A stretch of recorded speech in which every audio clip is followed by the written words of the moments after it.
আছে নড়িতে নড়িতে। রবীন্দ্রনাথের সেই কল্পনায় কি সত্যি হয়ে উঠছে? চারপাশে যেভাবে বাড়িরা নিজেদের জায়গা ছেড়ে হেলে পড়ছে, তাতে অনেকের মনেই প্রশ্ন উঠছে, বাড়িরা হঠাৎ নড়তে চড়তে শুরু করলো কেন?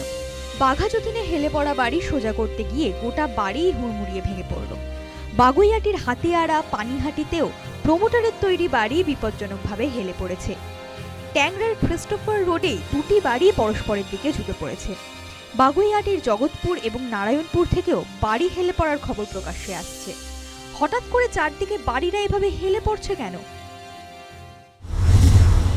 আমাদের যারা নির্মাণকারী সংস্থা, প্রমোটার, ডেভেলপার, তারা হচ্ছে যে সয়েল রিপোর্ট ছাড়াই যদি এরকম বাড়ির বিভিন্ন রকমের ফাউন্ডেশন ঠিক করতে থাকে, তাহলে সেই ফাউন্ডেশনগুলো কোনো না কোনো সময় ভারবাহী বাড়ির ক্ষেত্রে ফেল করে যায়। ফলে যেহেতু আমি বললাম যে নরম মাটির উপর আমাদের শহর দাঁড়িয়ে রয়েছে, ফলে এখানে ভিতের সতর্কতা ভীষণ জরুরি। আমাদের এখানে অগভীর ভিত বলতে যা বোঝায় শ্যালো ফাউন্ডেশন, সেটা যদি ইউজ করা হয় আমাদের এই ধরনের নরম মাটিতে, এবং নরম মাটির পাশাপাশি জলা ভরিয়ে নির্মাণ হচ্ছে তেমন মাটিতে, পুকুর বাজানো মাটিতে, ফলে সেই ক্ষেত্রে এই ফাউন্ডেশনসগুলো টিল্ট করা, সেটেল করে যাওয়ার চান্স তুলনায় অনেক বেশি। সরকারকে অস্বস্তিতে ফেলার জন্য এ তো বিরোধীদের কোনো রাজনৈতিক কর্মসূচি নয়, তাহলে গলতটা কোথায়? বিরোধী রাজনৈতিক দল এবং স্থপতিরা বলছেন এরকম হওয়ারই ছিল। গত কয়েক বছরে যেভাবে কোনো প্ল্যান ছাড়া কোনো রকম বিধি নিয়মের তোয়াক্কা না করে একের পর এক নির্মাণ হয়েছে, তাতে এটা অবশ্যম্ভাবী ছিলই। বিপজ্জনক জেনেও নিয়ম না মেনে কেন একের পর এক বেআইনি নির্মাণ হলো? কলকাতার উপকণ্ঠে দমদম, পানিহাটি, কামারহাটি, বরানগর 5তলা বাড়ি যেখানে হয় না সেখানে 8তলা বাড়ির পারমিশন দিচ্ছে। সমস্ত জায়গায় কাউন্সিলরদের রফা। এক একজন ইঞ্জিনিয়ারের খালি রোজগার দেখুন কিভাবে লুট চলেছে। এ তো যে কোনো দিন কোনো ভূমিকম্প হলে সর্বনাশ হয়ে যাবে। বোর করে নিচের থেকে জল তুলছে, জলস্তর নামছে, বহু ধরনের সমস্যা তৈরি করেছে।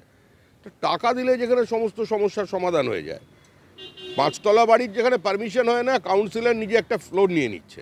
একটা বাড়ি নির্মাণ করতে গেলে যা যা কোয়ালিটির জিনিসপত্র দরকার তা দেওয়া হচ্ছে না, তার উচ্চতা মানা হচ্ছে না, তার ভার মানা হচ্ছে না। এখানটায় পয়সা ফেকো, তামাশা দেখুন। মিউনিসিপ্যালিটিকে পয়সা দিন, যা খুশি তা করতে পারেন। কর্পোরেশনকে পয়সা দিন, যা খুশি তা করতে পারেন।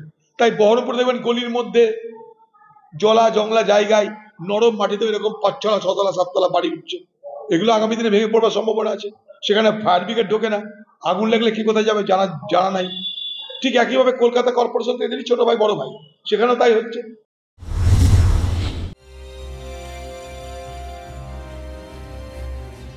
রাজ্যে 2011 সাল থেকে টানা 14 বছর ক্ষমতায় তৃণমূল। 2000 সাল থেকে 5 বছর বাদ দিলে কলকাতা পুরসভায় ক্ষমতায় রয়েছে তৃণমূল। বিধাননগর এবং অন্যান্য পুরসভাতেও ক্ষমতায় তৃণমূল। তারপরেও এই 2025 সালের যাবতীয় বেনিয়মে বামেদের হাত দেখছে শাসক দল। ও বিকাশ বাবু, শিবালিক ভেঙে পড়াটা শুনেছেন, জেনেছেন নাকি? আপনার তখন জন্ম হয়নি। আপনি কি ছোট এই সাইজের ছোট বাচ্চা? শিবালিক ভেঙে পড়েছিল কাদের আমলে? কোন প্রমোটার?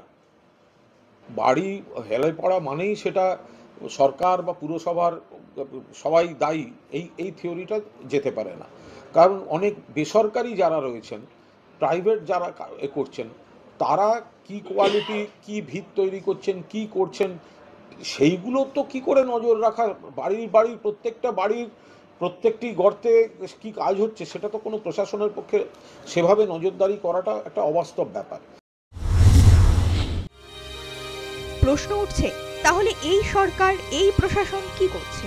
উন্নয়নের এত বিজ্ঞাপন তাহলে কি শুধুই কথার কথা? প্রচারের উজ্জ্বল আলোয় আসলে কি ধামাচাপা পড়ে যাচ্ছে এরকম অসংখ্য বাগুইআটি ট্যাংরার হেলে পড়া বাড়ি? News time.